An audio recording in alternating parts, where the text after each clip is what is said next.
Good morning, good morning. How you guys doing? 8 a.m., March 27, 2024. Glad you could make it. And just looking at the Wall Street Journal here. And I'm seeing that Donald Trump's stock is doing pretty well. Although I was a little bit confused because I'm reading here. Trump's shares soared. Okay, so it's saying shares of Donald Trump's social media company surged 16% on the first day of trading. But you go to DJT, it doesn't look like it's first day of trading. It looks like it's been around for a bit. You guys have any idea what the heck they're talking about? I don't know. It looks like it came out on the 21st. At least there's data for it. So I'm not quite sure what's going on here. But I thought it was interesting to point out Donald J. Trump. You know, there's a lot of news about him. And it's interesting how they say, you know, he's got these fines that he has to pay and stuff. And a lot of people that I know that like Trump, they say, oh, you know he's not controlled opposition because they're coming after him. They're coming after the guy. You know, they want to make him pay a $500 million fine. Yeah, okay, sure. And then his stock goes up. And the valuation makes Trump's approximate 60% stake worth about $4.5 billion. How do you like them apples? Not bad. Not too bad. Would you pay a fine of $500 million? Well, they lowered it to 100 and something. But would you pay a fine of 100 and something million if somebody would help you make 4.5 billion? Yeah, probably, right? Yeah. Anyways. Yeah, so I thought it was interesting. So I don't know what's going on with that stock. But I was just looking at it this morning, so I thought I'd toss it on there. Quick look at the stock market. This is what's going on with the stock market these days. Holding trends. We talked about, on the monthly chart, we have two really nice extended candles to the upside. Momentum candles, we like to call them. And that usually signals a time of consolidation. So we had a nice run over the last couple months. At this point, what I would be looking at is some time of price just chilling. Okay. So I think it's very possible that next month, we're in March, so April, month of April, I would not be surprised to see some sideways action here. Okay, a moment of pause. All right, some ranging. So I think everything else looks good. It's holding the trend to the upside really nicely. You know, when you take a look at each of the time frames, we have trends to the upside. The trends are holding. There's no break. Excuse me. There's no break of any trend lines. So it looks pretty solid. I mean, we can go down to the NASDAQ as well. Look at that. Beautiful. Beautiful. Although on the NASDAQ, that last candle that we got on the monthly wasn't as nice of a momentum as the previous candle here, you see. Not as nice, not as strong. Not as strong. And let's take a quick look at their CFTC data and see what it's been looking like. Let's start by looking at the S&P. Now, S&P for some time had an aggressive short position here. Okay, they still have somewhat of an aggressive short. But they've dropped their positions quite dramatically. The last we had previous to this last set of data was 520,000. Okay, 520,000. And then this last set of data, take a look. 452,000. That's quite a dramatic drop. And it's such a large drop that it actually brings it below the average. Okay, average for shorts is 477,000. We're below average right now. So what does that mean? It's difficult to say. Okay, but if you look at long positions, coloration of the cells are blue, which means they're not as focused on long positions at this point as they have been with shorts. Okay, the bottom line is you look at the markets and what do you see? Trending to the upside. So the markets don't lie. Okay, if it's trending to the upside, it's trending to the upside. Now, if we look at NASDAQ and we look at the columns here, what do we see? We see longs. They just closed off a significant portion of their longs. They used to be 87,000, and now they dropped them down to 68,000. That's quite a dramatic drop in positions. The average is 86, so 68, well below it. But they also closed off some of their short positions, I should say, from 86 down to 57. So bottom line is you look at the net positions, they are positive, not with a great amount. It's only positive by 11,000. And if you look at long percentage, 54%. Okay, before it was 50%. So there's a slight bullish bias here. But bottom line, look at the coloration of the cells here. They're very blue, as you could tell. Very blue. Okay, meaning it's they're not aggressive with their positions. And yet, when you look, trend is to the upside.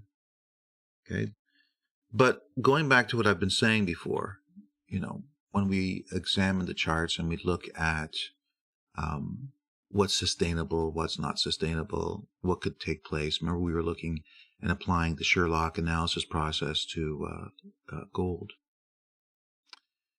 When we look at this chart, this is how I would break it down.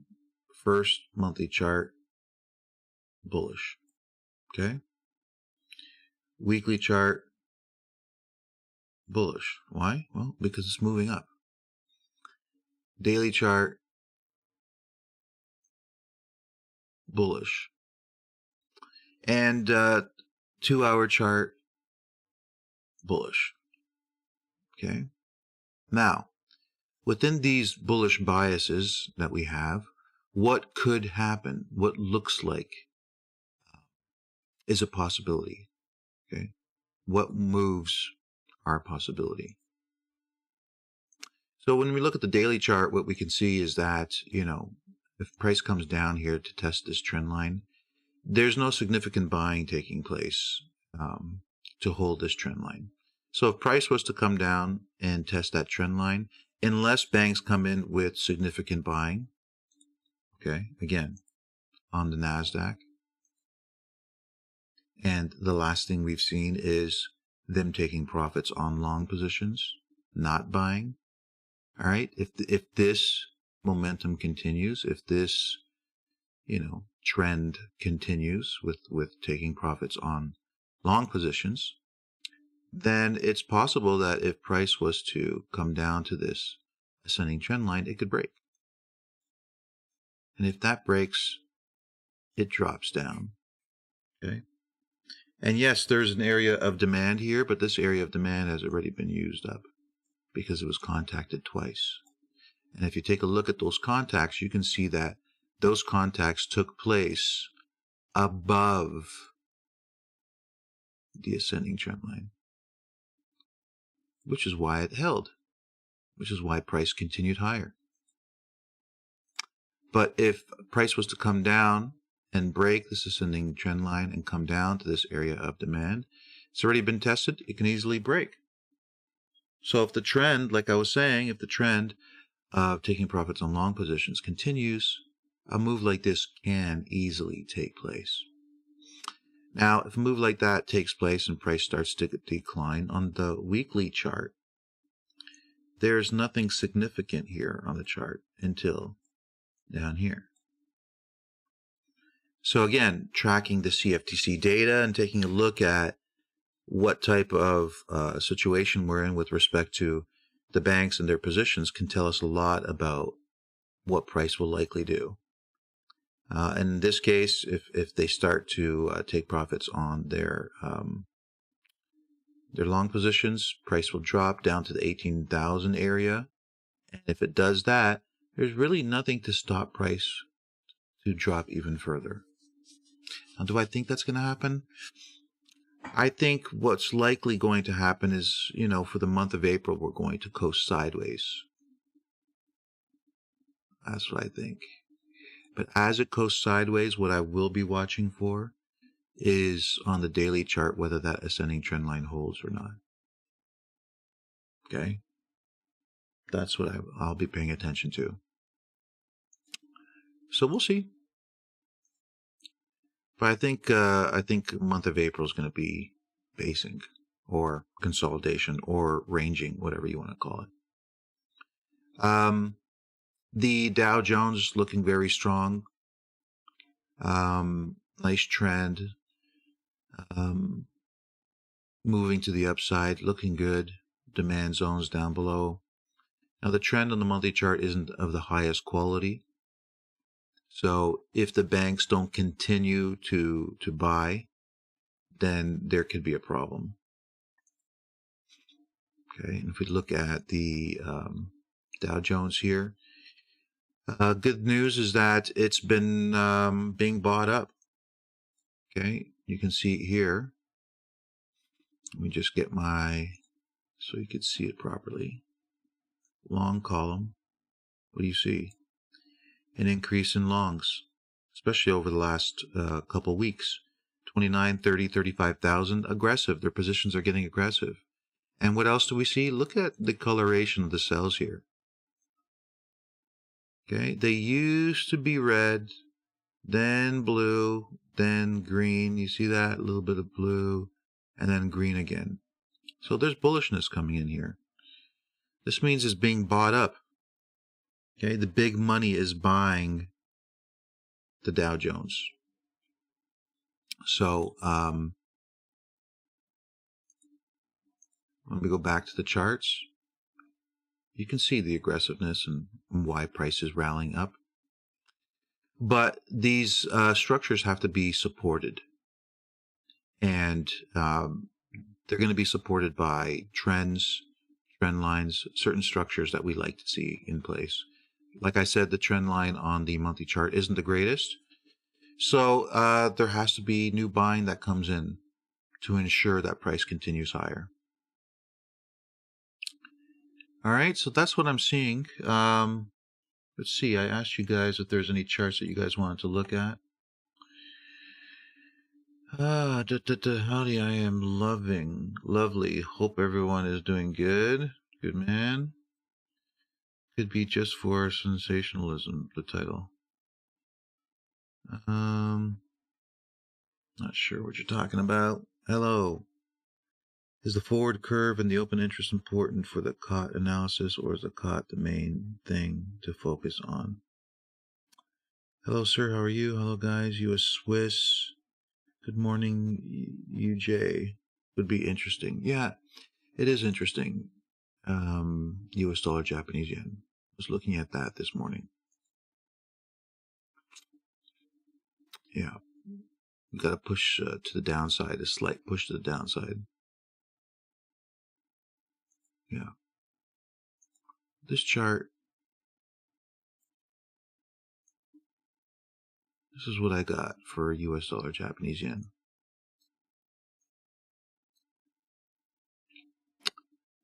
We had a significant area that was created here. Let me change the color. We had a significant area that was created here on the daily chart. And we have massive supply up in this area. Oops. Let me try to draw a straighter here. Massive supply that has been contacted here. And each time it was contacted, they used it to put pressure on price to the downside. But this last move up, after the pressure to the downside from supply, this last move up is producing something quite nice. So when we talk about structures and what the banks create and all that sort of good stuff, this is what we have. This is an ascending structure. It's very nice. It looks nice. It's got a proper trend line that we can connect to the upside versus what we had prior. Now let me go back so you can see. This is what we had before. Now, some may draw a trend line here, but that's not a good quality trend line. It's not something that we would draw. And so the reason why we wouldn't draw is because we know that there's aspects of this trend line that don't make it of high quality. So this push up after the significant supply came into play over here, this push up was of lower quality than what we are seeing right now. So take a look at this here. And now take a look at what we've got. Okay. You can see the difference between what was here and what we have now. Okay. The move down was a lot more pronounced than here, and many other factors. So what does this all mean? Well, this means that there is a trend. And remember, this is a daily chart. So daily chart for us represents short to medium term momentum. And if we go to US dollar Japanese yen, remember, let me just remind you of something, okay? Because this is important. Supply came into play here. What is that? It's selling pressure. It's profit taking on longs, okay? And it got us down to here. All right. Then what happened? Then what happened is buying came in. All right. Selling pressure, buying again. So far what we've been seeing is strong buying and a trend to the upside dictating sustained price action for the short to medium term.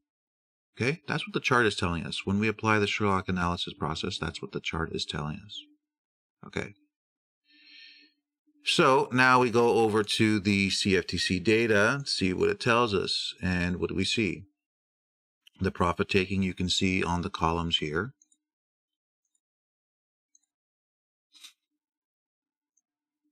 Here's the aggressive long positions and then the profit taking at the beginning of the year. Why? Because supply was contacted. Okay, after supply was contacted, the banks use that area as a place to take profits on their long positions, which we can see. Then what have they done again? Acquire more longs.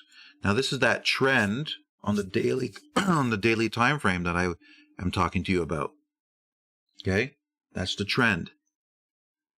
So when you think about what is taking place with the US dollar Japanese yen, what you have to understand is that over the short and medium term, the banks are creating an ascending trend after significant profit taking on long positions.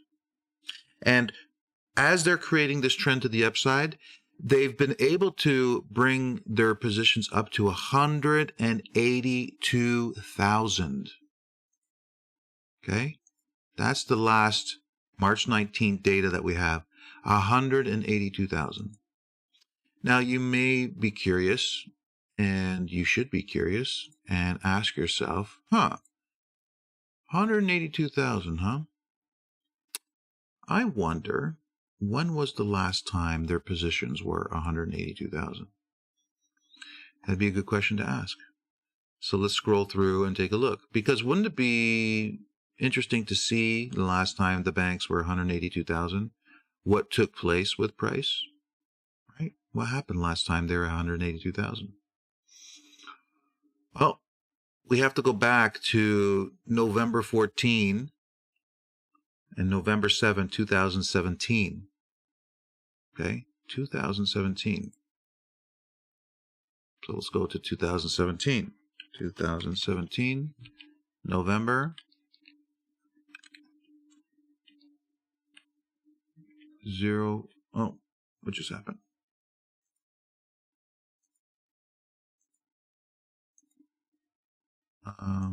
Oh, now it doesn't work. Do I have to be out of there? Oh, that's funny. Now the feature just stopped working. Oh boy, oh boy. Let's just go manually. This is why I like to do everything manually. You can't always count on everything. November, April, December, November, right here. Okay. Oh yeah, I already have it pre-marked. Last time the banks were that aggressive with shorts, this took place. Okay. It was a big drop in price. But let's go back even further and see what else we got. 180s, right? 182. We go back through the data. Back. We have to go quite a long way to get to the next one. There you go. So May 1st, 2007. Okay, so let's go to May 1st, 2007. May, March, April, May.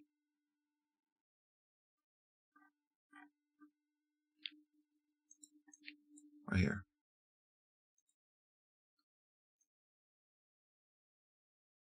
$2,007. This is where it was last time we reached these positions here. Okay. 163, 174, 204, up in that area was right here. So what happened with price after? Big decline, huge decline. And where did it happen from? An area of supply. All right. So when it comes to where we're at now, you have to understand that there's a lot of risk in going long. Okay. Because even though we're seeing some very nice chart patterns that are going to indicating to us that price is going to head higher, at the same time, you're dealing with a situation where the banks have a significant amount of longs, okay, and soon they're going to take profits on them, as they have in the past. Maximum size is 237,000. Okay, and we just saw what happened when they got up there. But in between now and then, anything can really happen. They're telling us short term to medium term that pressure is to the upside, and that, you know, it will likely continue that way based on the technical analysis. But based on the position sizing, there's imminent danger that things can reverse. So I would be very careful with that. Okay, that would be my my caution to you, just be very careful with it. It could work out, but it could also not work out. So I got my plan as to what I'm going to do with price, and but that's what I'll leave with you. Okay, ladies and gents, all right, that's it. We've gone a little bit over, but I hope today's session was informative and useful for you. And yeah, I'll leave you with that. If you wouldn't mind hitting the like button if you enjoyed today's session. And yeah, appreciate all the love and support that you've been giving to me. And that's it. We'll see you tomorrow morning, okay? Enjoy yourself. Don't do anything crazy. And we'll talk to you guys soon. Take care, everybody.